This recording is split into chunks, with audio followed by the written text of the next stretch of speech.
नमस्कार, आप देख रहे हैं आई इंडिया और मैं हूं डॉक्टर पंकज सिंह गौर। वाराणसी के भिदैनी में शराब कारोबारी के परिवार के दिल दहला देने वाले हत्याकांड में अब नए नए खुलासे हो रहे हैं। बदमाशों के द्वारा हत्या की बात सामने आ रही है तो खुलासा यह भी हो रहा है कि शराब कारोबारी राजेंद्र गुप्ता ने 2 शादी की थी, जिसमें नीतू गुप्ता से लव मैरिज की थी और उसकी पहली पत्नी अपने बेटे के साथ पश्चिम बंगाल के आसनसोल में रहती है।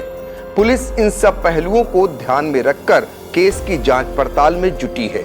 अब तक की जांच पड़ताल में हत्या के जो अनुमान लगाए जा रहे हैं उसके बारे में हम आपको बताते हैं। जांच में सामने आया है कि मां और उसके 3 बच्चों को एक से ज्यादा गोली मारी गई, जिससे अनुमान लगाया जा रहा है कि वारदात को अंजाम देने वाले बदमाश या ठान कर आए थे कि पूरे परिवार का सफाया करके ही जाना है।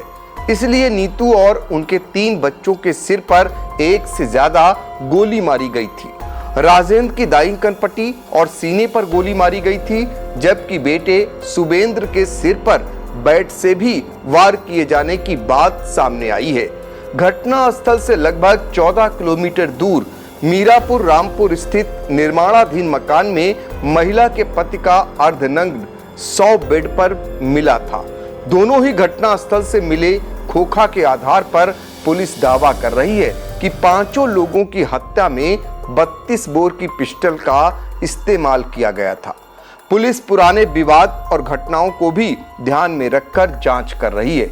राजेंद्र के पड़ोसियों के मुताबिक संपत्ति के लालच में राजेंद्र ने 28 साल पहले वर्ष 1996 में अपने छोटे भाई कृष्णा और उसकी पत्नी मंजू की हत्या भाड़े के सूत्रों से कराई थी।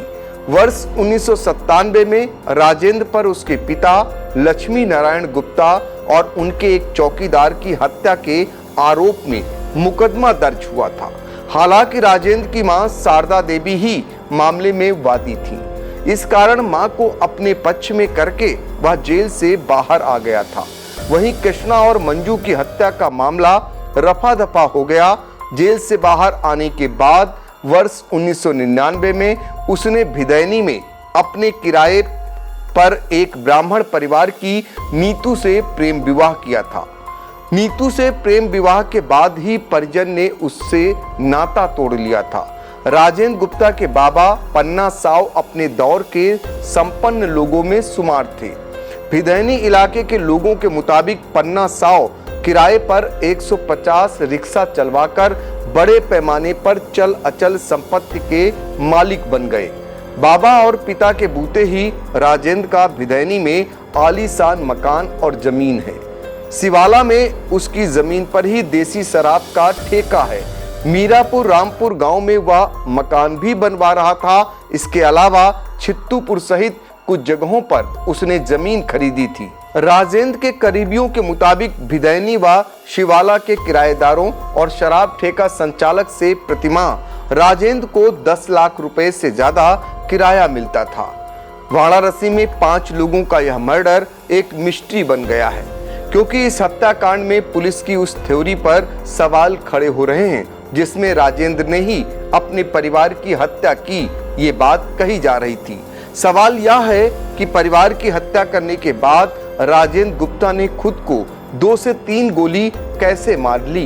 दूसरा सवाल यह कि परिवार के सभी सदस्यों को एक ही तरह कैसे गोली मारी गई।